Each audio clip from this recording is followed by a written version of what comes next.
দুঃখবোধই ধর্মবুদ্ধির প্রথম কারণ।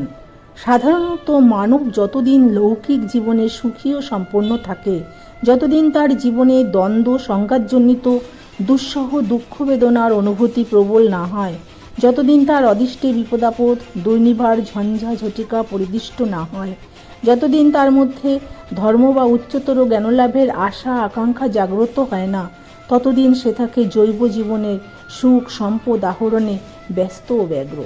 পরন্তু জীবনের যাত্রাপথে মানুষ ক্রমশ উপলব্ধি করে এই নশ্বর মরজগতে সুখ অপেক্ষা দুঃখ, সম্পদ অপেক্ষা বিপদের সম্ভাবনাই অধিক, এবং এইরূপ অনুভূতির সঙ্গে সঙ্গে তার হৃদয় মনে প্রশ্ন আসে, এই সংসারে কি তবে অবিমিশ্র ও স্থায়ী সুখ বলে কিছু নাই? কপিলাবস্তুর রাজকুমার সিদ্ধার্থ একসময় এইরূপ মানসিক দ্বন্দ্ব সংঘাতের মধ্যে পতিত হয়ে বৈরাগ্যদীপ্ত হয়েছিলেন। হরে কৃষ্ণ।